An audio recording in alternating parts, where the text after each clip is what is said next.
Shalom. Saya lihat segala macam, saudara. Mbak Rina sudah kembali, puji nama Tuhan ya. Tinggal kita berdoa untuk Ibu Febe ya. Ibu Febe dengan dia kalau telepon saya sampai mau menangis ya, pengen pulang ke Indonesia, pengen melayani sama-sama. Tapi ini karena ada banyak keterbatasan, Korea susah ke sini ya, sulitlah pokoknya. Hari-hari ini belum waktunya Tuhan untuk dia kembali. Jadi kita berdoa, kita bersyukur Mbak Rina sudah kembali. Kita doakan Ibu Febe yang di Korea, yang dia komitmen ingin bergabung dan ingin bersama-sama melayani di tempat ini ya. Kemudahan dalam segala hal kita doakan, amin. Baik, saudaraku yang kekasih, Bapak Ibu semuanya, kita bersyukur minggu demi minggu kita belajar tentang kasih ya. Karena kasih itu bukan perasaan, betul ya. Kasih itu adalah karakter ilahi. Allah itu adalah kasih ya. 2 minggu yang lalu saya sampaikan bahwa kita harus bertumbuh di dalam kasih. Tuhan rindu kita memiliki kasih yang bertumbuh menjadi sempurna. Kasih yang bertumbuh itu kasih yang semakin besar dan semakin sempurna. Tuhan ingin kita memiliki kasih yang stabil ya, yang tanpa syarat ya, kasih yang betul-betul kekal. Kenapa? Karena seringkali kasih yang kita miliki masih kasih yang tidak stabil, kasih yang terbatas, betul nggak? Ya, kalau kasihnya Tuhan, dia tidak tergantung dengan keadaan, tidak tergantung dengan situasi, tidak tergantung dengan orang, saudara.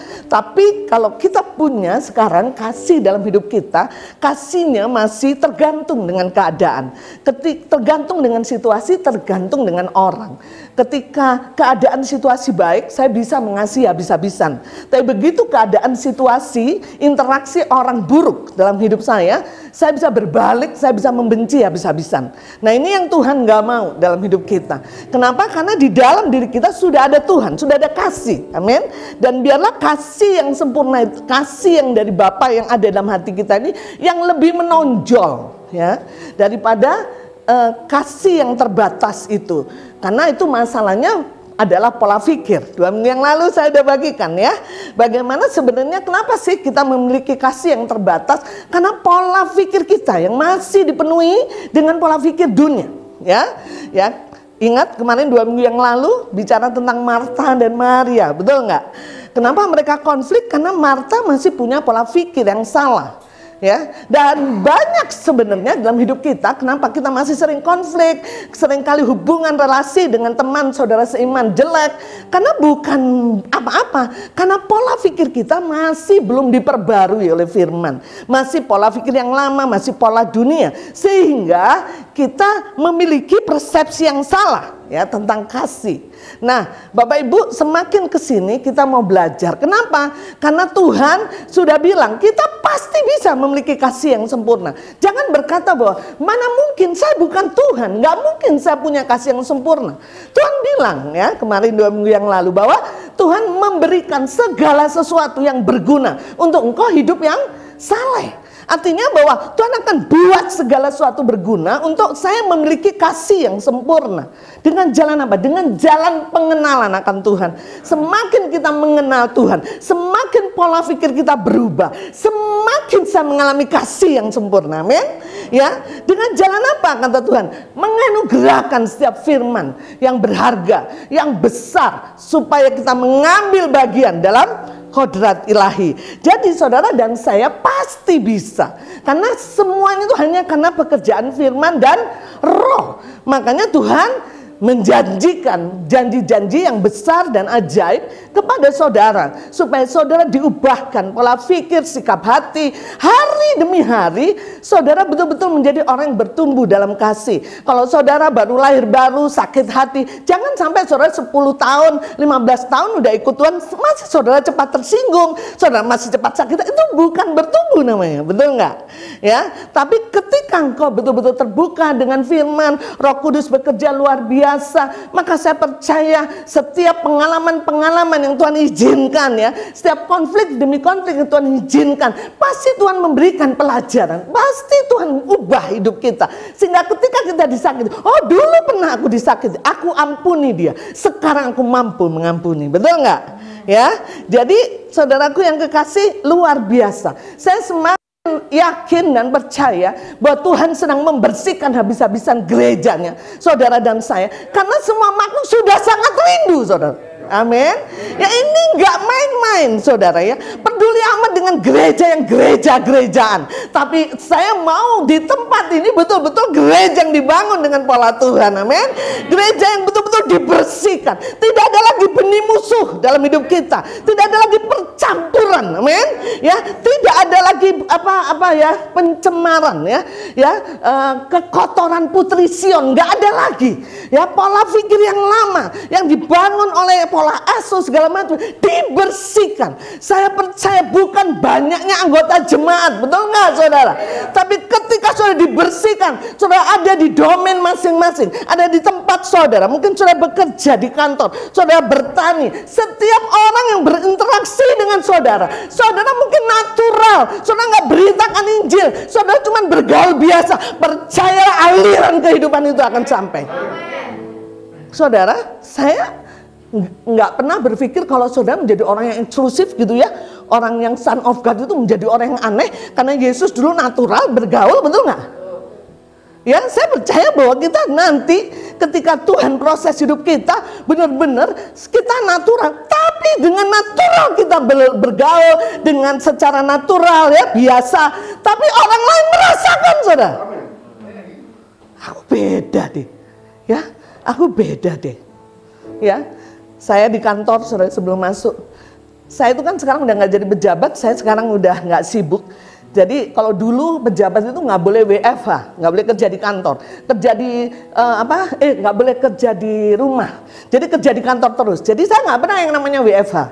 Tapi karena saya sekarang udah nggak jadi pejabat, saya punya jatah 1 minggu 2. Ya, 1 minggu 2. Saya pengen hari Senin dan hari Jumat, enak kan? Panjang liburnya. Minggu Senin, karena aku nanti Jumat Sabtu, oh panjang. Nah, waktu saya ngomong begitu, itu yang dulu ex pejabat dibilang, please dong Bu, nggak usah WFH, please dong. Anak buah saya, please dong Bu, nggak usah WFH. Loh terus gimana? Aku kan punya hak. Aduh kalau nggak ada Bu Yus, walaupun dia ibu nggak jabat lagi, kami gimana gitu. Saudara, mereka akan rasakan itu. Mereka akan rasakan. Ada satu aliran yang mereka nggak bisa, aneh ya. Keberadaan dia tuh aneh. Ya, mungkin Bila ini ya, aneh. Banyak pegawaiku, tapi yang lain ini. Saudara, itulah natural, tapi engkau sedang mengalirkan aliran kehidupan. Amin. Kenapa? Semua makhluk menantikan engkau. Maka itu kita dengan rela diproses oleh Tuhan. Amin. Dengan rela ya, sehingga sungguh semua orang boleh mengerti ya siapa kita di balik semuanya. Tuhan Yesus yang ada dalam hidup kita, itulah yang harus mereka kenal. Amin. Baik, hari ini saudaraku, ini awal bulan ya, awal bulan, dan topik bulan Februari ini saudara adalah love and relationship, yaitu bahasa Inggris ya. Bahasa Indonesianya adalah kasih dan hubungan ya, love and relationship. Nah, ini 1 bulan Februari. Nah, untuk minggu ini, saudara, minggu pertama ini kita belajar tentang first love ya. Kalau orang sudah pernah jatuh cinta udah tahu itu first love, kasih yang mula-mula ya. First love, kasih yang mula-mula. Baik, kalau begitu kita langsung aja ke firman-Nya ya. Kita lihat Wahyu 2 ayat yang kedua sampai dengan ayat yang kelima. Saya akan bacakan ayat yang genap, saudara bacakan ayat yang ganjil ya. Wahyu 2 ayat yang kedua sampai dengan kelima.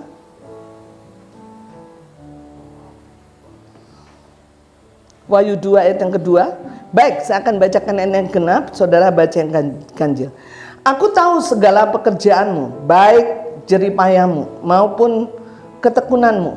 Aku tahu bahwa engkau tidak dapat sabar terhadap orang-orang jahat, bahwa engkau telah mencobai mereka yang menyebut dirinya rasul, tetapi yang sebenarnya tidak demikian, bahwa engkau telah mendapati mereka pendusta. Ayat yang ketiga.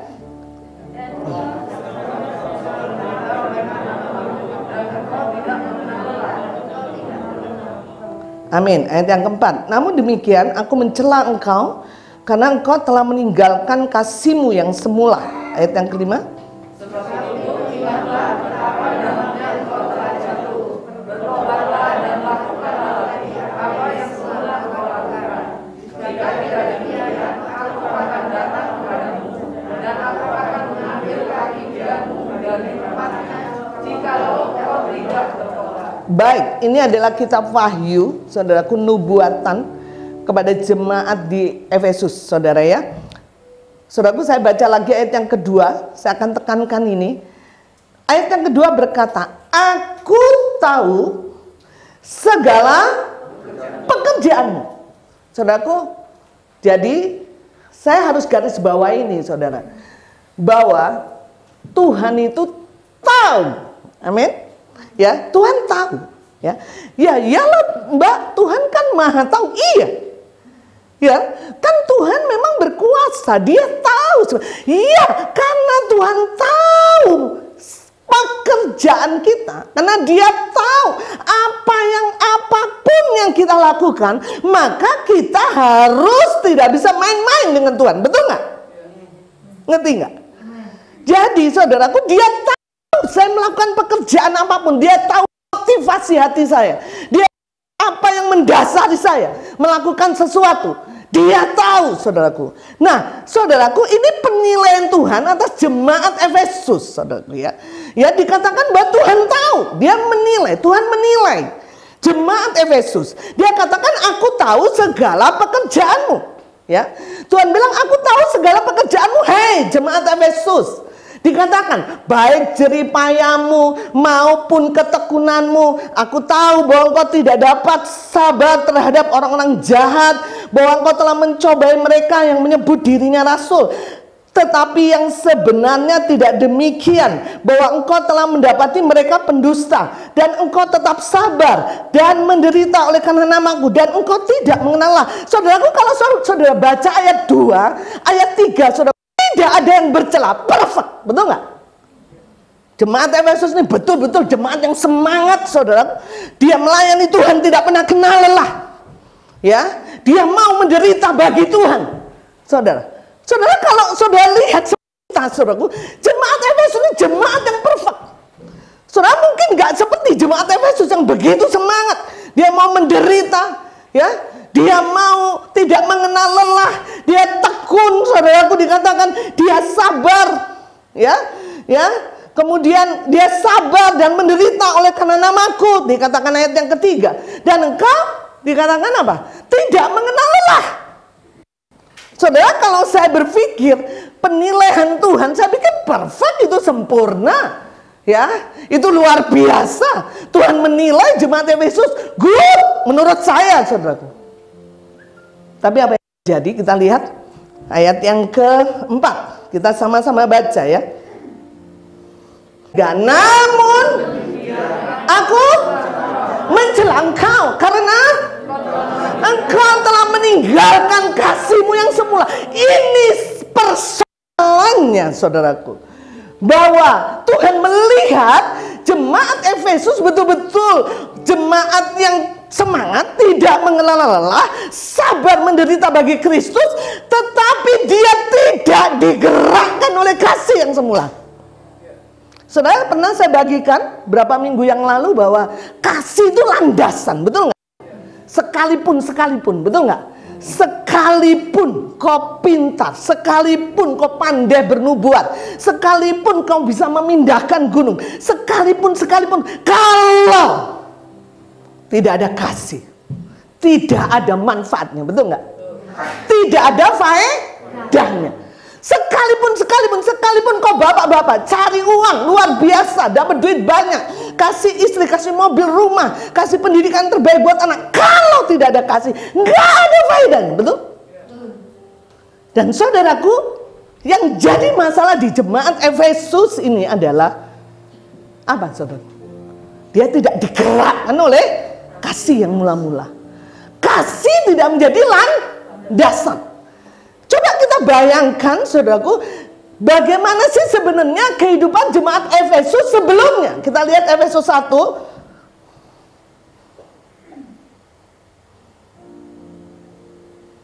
Efesus 1 ayat 15. Dan 16. Kita baca sama-sama saudara itu. Ini adalah pendapat Paulus kepada jemaat Efesus ya. 1, 2, 3. Karena itu setelah aku mendengar tentang imanmu dalam Tuhan Yesus dan tentang kasihmu terhadap semua orang kudus, ayat 16, aku pun tidak berhenti mengucap syukur karena kamu dan aku selalu menjadi saudara kehidupan jemaat Efesus sebelumnya, betul ya. Pada waktu Paulus ada di Efesus, ada dua hal yang menonjol dalam kehidupan Efesus. Apa itu? Yang pertama adalah iman, betul nggak? Dan tidak pernah disebut di Wahyu, betul? Betul nggak saudara? Saudara lihat bahwa jemaat Efesus sudah mulai bergeser, betul? Oke, saudara ngerti? Yang kedua, apa yang ayat 15 ya? Ayat yang ke-15 dikatakan karena itu setelah aku mendengar. Jadi saudaraku, Paulus itu sangat bangga dengan jemaat Efesus. Karena apa? Iman dan kasih jemaat Efesus terdengar kabar di mana-mana. Sampai dia mengucap syukur saudara untuk segala perkara yang terjadi di Efesus. Jadi saudaraku, pada zaman itu, zaman Paulus ada di Efesus, itu betul-betul saudaraku mereka digerakkan hanya oleh iman dan kasih, betul nggak? Ngerti saudara ya? Dia dikatakan bahwa setelah aku mendengar tentang imanmu dan dalam Tuhan Yesus dan tentang kasihmu terhadap semua orang kudus. Jadi saudaraku, kedua hal ini tidak disebut sama sekali di Wahyu. Saudara ngerti ya? Apa yang lek? Apa yang hilang? Apa yang hilang adalah kasih.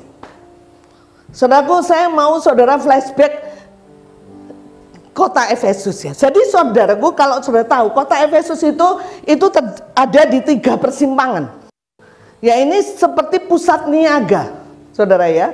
Pusat perdagangan yang luar biasa, mungkin kayak Singapura kali ya. Ada 3 gitu ya. Jadi orang dari mana-mana pun datang, saudara. Pendatang dari bangsa-bangsa lain datang ke situ. Jadi nggak heran, saudaraku, di Efesus itu, saudara, banyak sekali penyembahan berhala. Dewi-dewi, kuil-kuil Artemis. Karena pendatang-pendatang ini macam-macam, betul nggak, saudara? Dia membawa kultur yang berbeda-beda, saudara. Nah, saudaraku, kenapa di Efesus dan di Wahyu berubah? Ternyata saudaraku, kita lihat bahwa orang Efesus masih melakukan pelayanan, tapi sebenarnya kobaran kasih yang mula-mulanya itu sudah hilang. Kenapa? Karena dia dipengaruhi oleh dunia, betul? Ngerti ya? Karena dia waktu itu ada banyak penyembahan berhala, mungkin ya ada kehidupan-kehidupan dunia yang dibawa oleh pendatang-pendatang pada waktu itu. Ya mungkin ada dugem, mungkin ada ini. Just dia melakukan pelayanan, just agamawi, betul? Ngerti ya? Just rutin.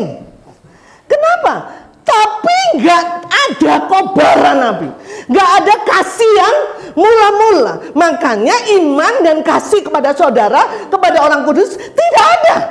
Tuhan nggak menilai itu ada di Efesus di zaman Wahyu. Saudara ngerti maksudnya? Amin. Nah ini hati-hati saudara. Makanya Tuhan bilang ya, ayat yang keberapa? Ayat yang keempat tadi ya, kembali ke Wahyu 2 ayat yang keempat ya. Wahyu 2 ayat yang keempat dikatakan ya, bagaimana Tuhan betul-betul kecewa dengan jemaat Efesus ya. Dikatakan gini, namun demikian aku mencela, itu kata-kata yang kasar ya, betul nggak? Ya, bukan kata-kata. Beda kan? Demikian namun demikian aku menasihati, masih baik ya. Tapi ini apa? Demikian aku mencela engkau, karena engkau telah meninggalkan kasihmu yang semula, saudara. Jadi saudaraku, bagi Tuhan bukan masalah aktivitas, betul nggak? Amin. Bukan masalah kegiatanmu yang banyak, betul nggak? Bukan masalah kau punya pelayanan yang banyak, yang hebat, yang terkenal, orang boleh bilang hebat lu.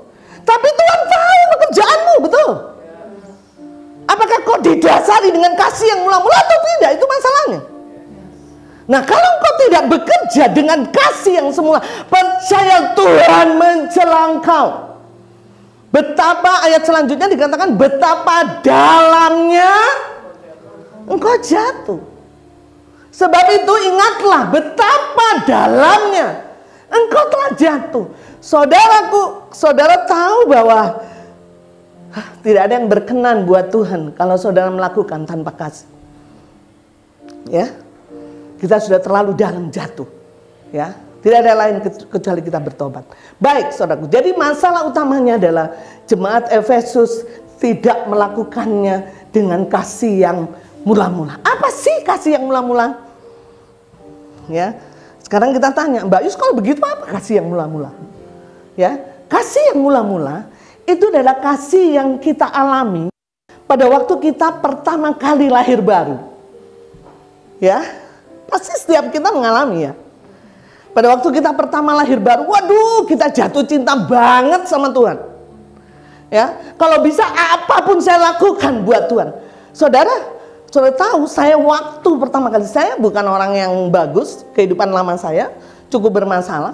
Tapi ketika saya jatuh cinta sama Tuhan, saudaraku, saya bisa dari pagi sampai malam nyembah Dia. Saya nggak bisa main gitar, tiba-tiba saya main gitar. Saya kalau doa tuh bisa guling-guling, saudara. Pembimbing saya lihat itu. Wah, terjadi. Saya bisa lakukan, saya nggak tahu. Saya mau mati buat Tuhan. Saya dibunuh orang juga nggak apa-apa. Saya sepertinya nggak ada yang saya takutin. Ya, dulu ya. Waktu saya masih baru lahir baru ya. Saya buang semua kasih, saya tinggalkan pergaulan saya. Ya, saya betul-betul, saudaraku, benar-benar hanya Tuhan. Mati-matian, habis-habisan, gila-gilaan itu betul. Saudara. Nah, saudaraku, Tuhan rindu kita memiliki kasih yang seperti itu. Saudara lihat Sakeus, ya, kita nggak usah baca ayat firmannya, tapi saya percaya bahwa saudara tahu cerita tentang Sakeus. Mungkin Budi sama Aven karena nggak pernah sekolah minggu, saya mau cerita sedikit aja ya. Ini teman-teman ada yang tidak pernah sekolah minggu soalnya ya. Baik Ai juga nggak pernah sekolah minggu, Oyong juga nggak pernah sekolah minggu. Jadi Sakeus itu orang pendek, saudara ya. Orang pendek, dia pemungut cukai, ya. Tukang majekin orang lah, ya, tukang majekin orang. Jadi pekerjaan dia cukup tidak bagus lah di masyarakat, saudara. Ya. Nah, suatu ketika dia dengar Yesus sedang ada di kotanya. Ya. Karena dia udah tahu bahwa Yesus ini guru nabi, bisa ngerjakan segala macam, mujizat terjadi dan segala macam. Saudara, saya percaya bahwa Sakeus selama ini mungkin nggak digambarkan di firman, cuman dia memiliki kerinduan kehausan untuk berubah. Dia udah bosen jadi orang nggak benar, betul nggak? Saudara percayalah bahwa setan itu ada kadaluarsanya, betul nggak? Ngerti nggak ya? Jadi kalau orang nggak benar, biarin aja. Nanti ada expirednya, saudara. Kita doain saja, betul nggak? Lama-lama dia bosan sendiri. Ya lama-lama dia ngerti sendiri. Oh iya ya, saya salah, gitu. Karena saya percaya kalau orang jalan sesat, nggak pernah kok ada kebahagiaan, nggak ada damai sejahtera, pasti kekacauan, betul nggak? Siapa yang betah terus-terusan di situ, betul nggak? Jadi ada waktunya, ada kadaluarsanya, ada expirednya. Nah, Sakeus juga begitu mungkin, ya. Dalam hatinya dia udah berpikir nggak benar nih saya pengen berubah. Buktinya apa? Buktinya dia tertarik ketika Yesus datang di kota, betul nggak? Kalau nggak dia nggak perlu dia sampai naik pohon karena dia pendek. Ya, jadi pada waktu Yesus datang berkerumun, dia nggak bisa lihat Yesus, saudara. Ya, apa yang dilakukan? Kalau dia nggak haus, nggak mungkin dia sedemikian effortnya, usahanya untuk dia bisa ketemu dengan Yesus, betul nggak? Ya, akhirnya dia apa, saudara? Naik pohon.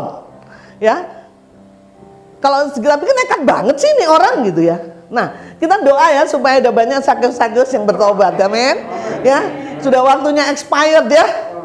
Keluarga kita, keluarga besar kita, kadaluarsa kita doakan Tuhan percepatlah expirednya, kadaluarsanya gitu ya. Nah, si Sakeus naik. Nah, suatu ketika Yesus lihat dia. Inilah waktu Tuhan, Korios Tuhan, amin. Tuhan lihat kerinduan kehausan Sakeus. Dia bilang, Sakeus, Sakeus, turunlah. Aku mau datang ke rumahmu. Wih, dahsyat ya. Sakeus, wih, siapa saya gitu. Saya kan orang berdosa. Wah, Tuhan mau datang nih ke rumahku. Saudara, tidak diceritakan banyak di firman Tuhan, tapi setelah Tuhan Yesus ada di rumahnya, dikatakan seisi rumah Sakeus bertobat.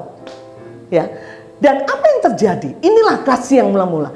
Zakheus berubah hidupnya. Yang tadinya cinta uang, betul nggak?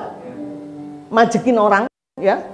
Kalau perlu debt collector yang jahat lah, gedor-gedor, gitu-gitu, saudara.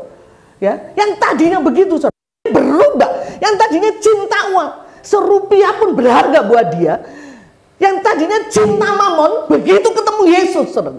Begitu Tuhan datang di rumahnya, berubah dia. Apa yang dia kembalikan, saudara? Ngerti ya? Cinta mula-mula itu kayak begitu.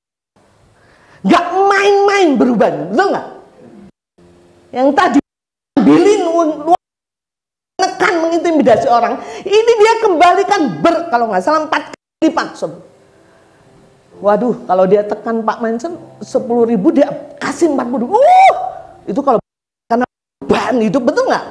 Perubahan pola pikir nggak mungkin. Ya, itu yang namanya cinta habis-habisan, gila-gilaan, mati-matian, betul nggak? Ya, itu Zakheus, saudara. Ya. Dia lakukan semuanya, kenapa? Karena Tuhan. Bagi dia hartanya nggak berguna lagi. Yang tadinya fokusnya harta, saudara, sekarang jadi fokusnya Tuhan. Dahsyat ya. Nah, ini kasih yang mula-mula. Banyak sih, tapi ini yang jelas, ya. Yang jelas bagaimana Zakheus berubah, saudara. Nah, saudaraku, Tuhan ingin hari demi hari, amin, kita melakukan aktivitas untuk Tuhan, itu disertai dengan kasih yang seperti itu. Kalau enggak, saudaraku, betapa dalamnya engkau jatuh, betul? Ya. Apa yang terjadi, Tuhan katakan? Kalau engkau begitu jatuh, ayat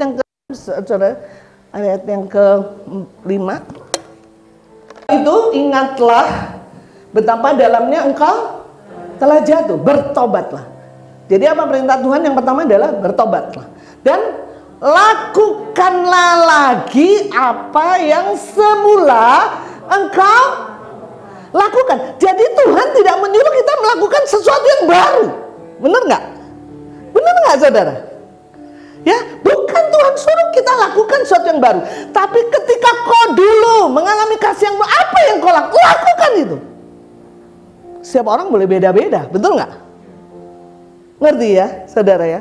Jadi, yang dulu kamu mengasihi aku dengan kegilaan mati-matian berdasarkan pengalamanmu bersama dengan aku, kata Tuhan, lakukan kembali. Ya? Ya? Dikatakan begitu. Bertobatlah dan lakukan lagi apa yang semula engkau lakukan.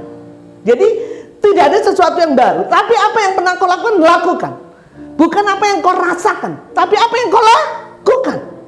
Ngerti ya? Ya. Nah, jika tidak demikian, nah ini masalahnya.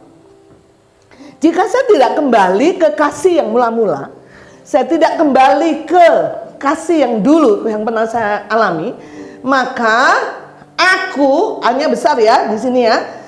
Jika tidak demikian, aku, A besar, akan datang kepadamu.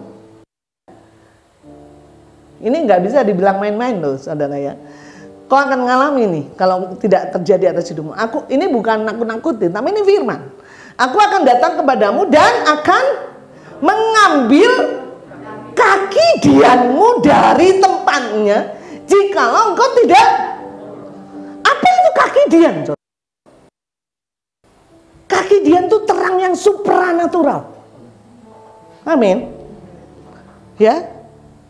Berarti saudaraku, seolah-olah Tuhan akan menjauhkan engkau. Ngerti? Engkau akan bertanggung jawab dengan dirimu sendiri. Ngerti ya? Saudara, enak mana? Mending bertobat atau mending kaki dian diambil? Ini nggak main-main, saudara. Nggak main-main. Ini wahyu, ya. Jadi betapa pentingnya first love, kasih yang mula-mula. Ya. Saya harus lakukan lagi. Saudaraku, pada waktu jemaat Efesus kasih mula-mula, kemudian jemaat Efesus pada kitab Wahyu, itu ada banyak perjalanan waktu tahun. Nah, inilah masalahnya, hidup kita harus berkobar-kobar, terus menjagai kasih yang mula-mula itu, betul nggak? Kalau enggak, saudara, kita bisa sama seperti jemaat Efesus di Wahyu. Betul nggak? Karena kasih yang mula-mula harus dikobarkan, betul nggak? Nggak bisa didiamkan padam, saudara. Harus dikobarkan. Nah, saudaraku, karena ini firman Tuhan, jadi gimana sih rasanya Mbak kalau kaki Dian? Jadi begini, kau berdoa nggak terjadi apa-apa, betul nggak? Kau melakukan nggak terjadi apa-apa, karena nggak ada terang supranatural, betul nggak? Kau capek, kau lelah, ya? Kok sepertinya loh, kok nggak terjadi apa-apa sih? Saya bertahun-tahun lain, saya begini-begini aja, kok begini-begini aja. Kok nggak terjadi sesuatu? Ya nggak ada kaki Dian. Gitu ya. Percuma kita lakukan. Gitu. Ya. Nah, sekarang bagaimana Mbak caranya? Supaya si kaki Dian, terang supranatural, atau kasih yang mula-mula ini terus berkobar-kobar. Saudaraku, saya mau balik. Bagaimana indikasinya kalau kasih mula-mula saya mulai padam? Nah, ini lebih enak. Ngerti ya? Nah, kita lihat ya di 1 Yohanes 2.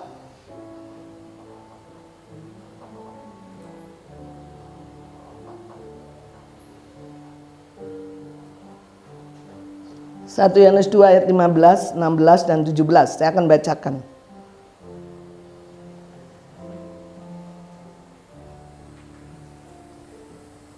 Ketemu? 1 Yohanes 2 ya. Janganlah kamu mengasihi dunia dan apa yang ada di dalamnya. Jikalau orang mengasihi dunia, maka kasih akan Bapa tidak ada di dalam orang itu. Jadi gini aja. Bagaimana caranya? Kasih yang mula-mula saya hilang. Kalau kau kasih dunia, betul nggak? Gampang kan, saudara? Kalau fokus saya tidak lagi kepada Tuhan, tapi fokus saya kepada dunia dan apa yang di dalamnya, yakin kasih akan mula-mula akan hilang. Betul nggak? Firman kok yang ngomong. Janganlah kamu mengasihi dunia dan apa yang ada di dalamnya. Karena jikalau orang mengasihi dunia, maka kasih akan Bapa tidak akan ada dalam orang itu. Jadi bagaimana caranya supaya saya terus berkobar-kobar? Supaya kasih yang mula-mula itu terus ada dalam hidupku. Jangan kasih dunia. Bagaimana caranya? Fokusmu jangan kepada dunia, fokusmu kepada Tuhan. Ya. Karena ketika fokusmu kepada dunia, kok baru fokus aja, saudara, kok mulai teralih dari kasih Bapa. Apalagi kok mengasihi dunia dengan apa yang ada di dalamnya. Yakin sekali. Kasih Bapa tidak akan ada. Boro-boro ngasih saudaranya, betul nggak? Karena orang tidak mungkin bisa mengasihi saudaranya kalau kasih Bapa tidak ada dalam hidupnya. Makanya itu saudaraku ada yang hilang. Jemaat Efesus kasih terhadap saudara nggak ada disebut di Wahyu. Tapi di Efesus 1 tadi dikatakan iman dan kasih kepada orang-orang kudus, kepada saudara-saudara, betul nggak? Saya yakin orang yang mengasihi dunia nggak akan bisa mengasihi saudara. Kenapa? Karena kasih Bapa tidak ada dalam orang itu. Mengerti ya? Jadi bagaimana caranya saya kehilangan kasih? Karena fokusmu berubah. Fokusmu kembali kepada dunia dan apa yang ada di dalamnya dunia. Lanjut, lebih dijelaskan lagi. Ayat 16. Sebab semua yang ada di dalam dunia, ini ya, katanya nggak boleh mengasihi dunia dan apa yang di dalamnya. Terus apa yang di dalam dunia itu? Ini. Sebab semua yang ada di dalam dunia yaitu apa? Keinginan daging, keinginan mata, serta keangkuhan hidup bukanlah berasal dari Bapa, melainkan dari dunia. Gampang sebenarnya mengindikasi kita, betul nggak? Apakah saya sudah kehilangan kasih mula-mula enggak? Kalau kamu mulai hidup dalam keinginan daging, saudara, ini nggak perlu dijelaskan ya, sudah sering dijelaskan keinginan daging itu apa, betul nggak? Yang mengenakkan dagingmu, ya. Kita beberapa minggu ini, saudaraku, Pak Steven ya, Agustinus menginspirasi kita dengan adanya hormon dopamin, apa? Dopamin, ya. bagaimana itu akan merangsang kita untuk enak, betul nggak? Ketika apa? Ketika kita berlama-lama lihat tayangan TV, tanpa ngerti bahwa itu membangun atau tidak buat hidup kita, betul nggak? Ketika kita shopping berlama-lama atau apalah, tapi sebenarnya itu sedang membuat hormon dopaminmu itu dirangsang sehingga itu membuat kau edik ketagihan. Ngerti ya? Ketika kau buka YouTube atau situs-situs porno, itu ada hormon, apalagi itu aku lupa lagi, dopamin, itu yang terus merangsang engkau supaya engkau enak, saudara. Ya, engkau mengalami ketagihan dengan apa? Keinginan daging.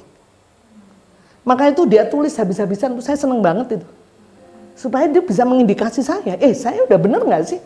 Karena bukan segala sesuatu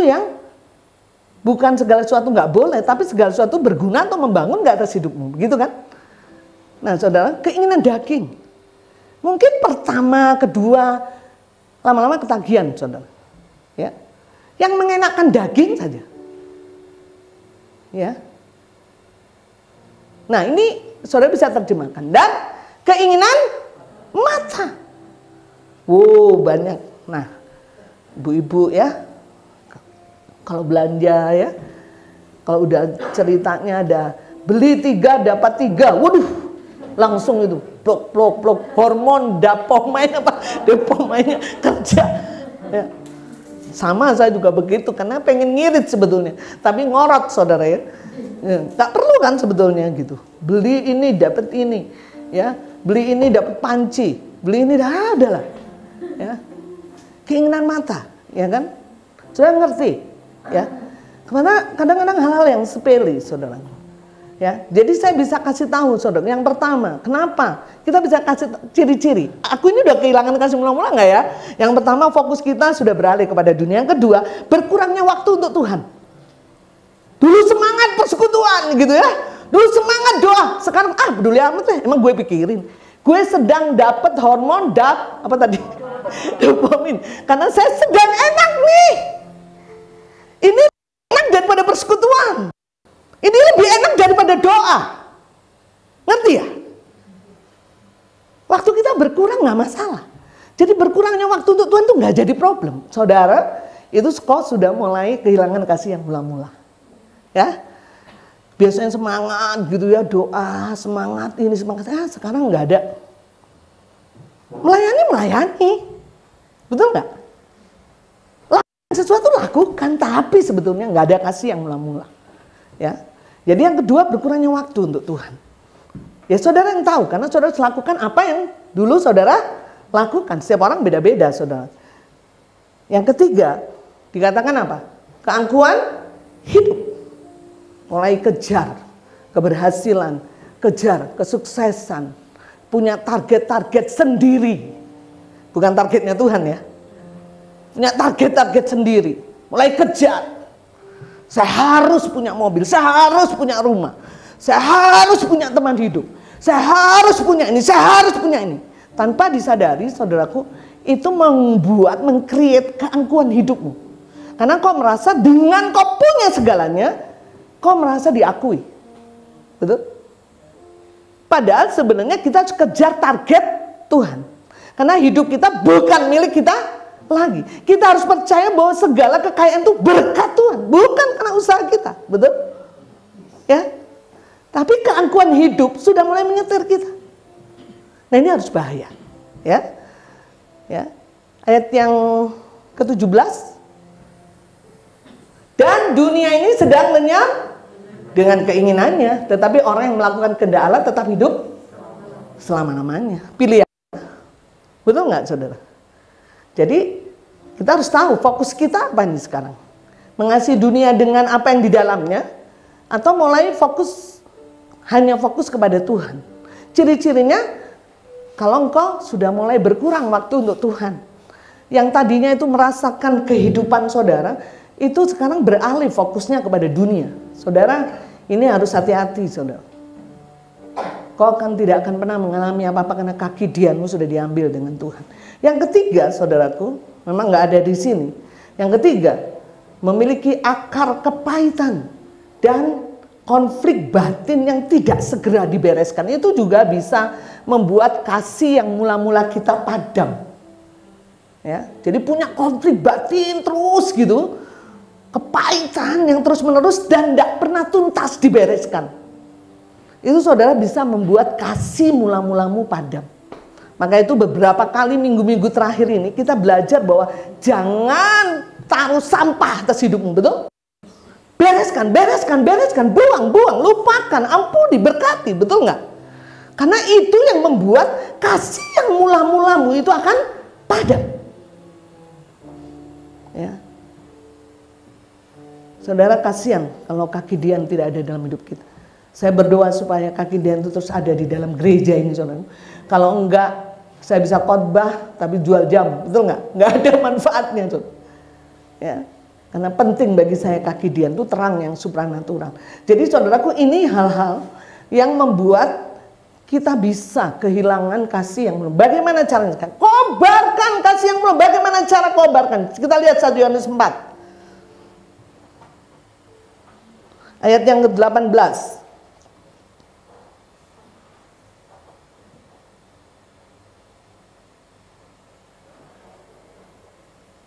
Jadi kita harus kobarkan mengasihi Allah dan mengasihi saudara seiman.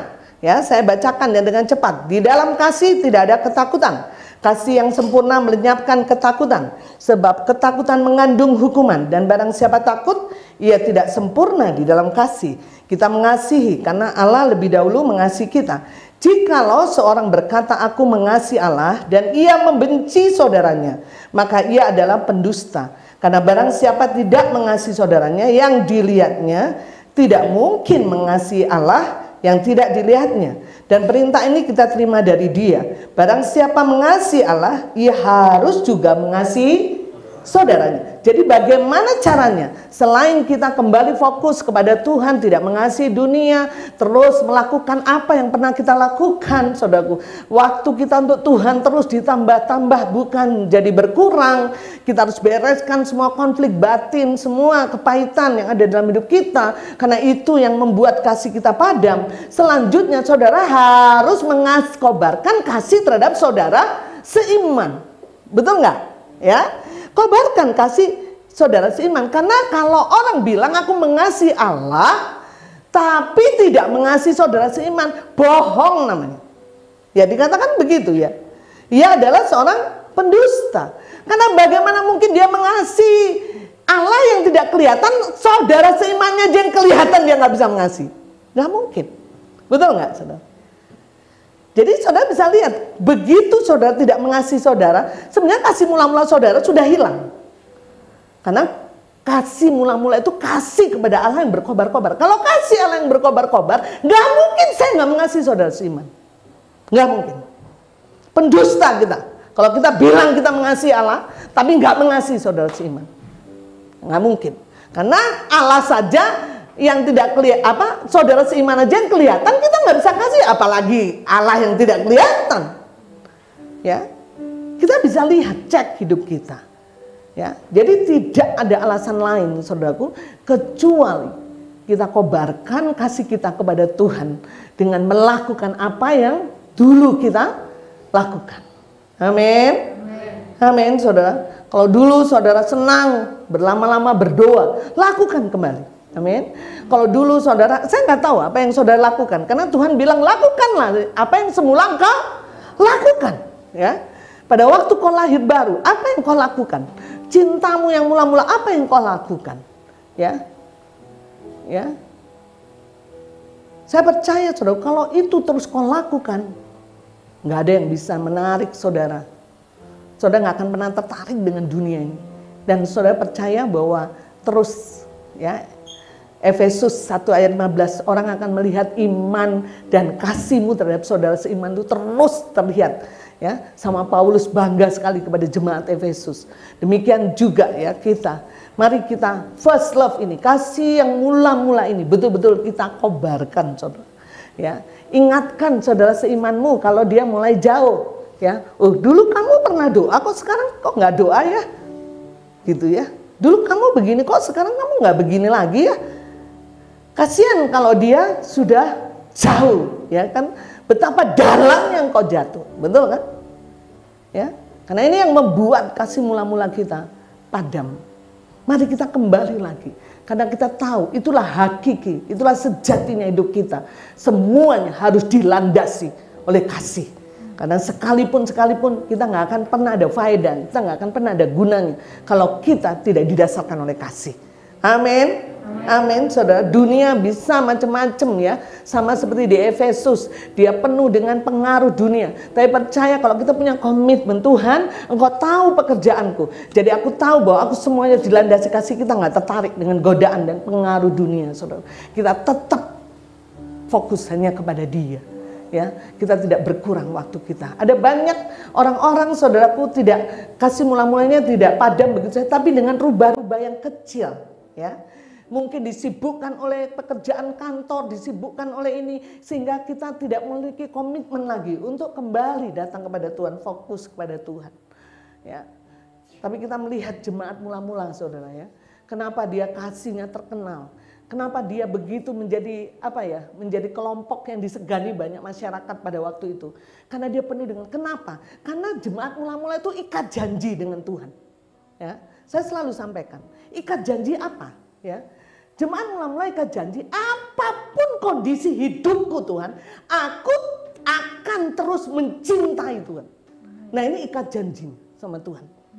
Nah, itu yang membuat jemaat mula-mula betul-betul berkobar-kobar, Tuhan. Itu yang membuat orang boleh melihat ada satu komunitas yang berbeda. Karena semua ikat, dalam keadaan apapun aku ikat janji, aku tidak pernah meninggalkan Tuhan. Aku terus akan mencintai Tuhan. Nah, saudara, itu yang saya ikat janji dengan Tuhan. Dan apapun yang terjadi, saudaraku, saya tetap pegang Dia, saya tetap fokus hanya kepada Dia. Saudara, ada banyak persoalan, masalah-masalah besar dalam hidup kita, titik nadir dalam hidup kita, betul nggak? Tapi ketika kita pernah ikat janji dengan Tuhan, ingatkan lagi. Engkau pernah janji denganku, anakku, apapun, engkau tetap mengasihi aku. Dan itu memberikan energi kembali untuk kita terus berkobar. Untuk memiliki pengharapan, memiliki iman, amin, bahwa segala sesuatu pasti beres, segala sesuatu pasti selesai. Ya, tadi Pak Gultom bicara, saudara, ya. Tadi ada banyak persoalan, banyak masalah. Saudaraku, saya yakin bukan masalahnya yang besar, tapi iman kita yang besar itu yang menentukan, amin.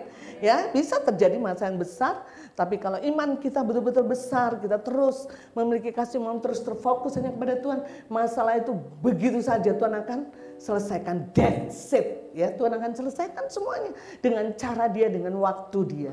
Ya, saya percaya itu akan terjadi. Amin. Tapi kobarkan kasih yang mula-mula itu dalam hidupmu. Baik, kita akan bangkit berdiri. Asik.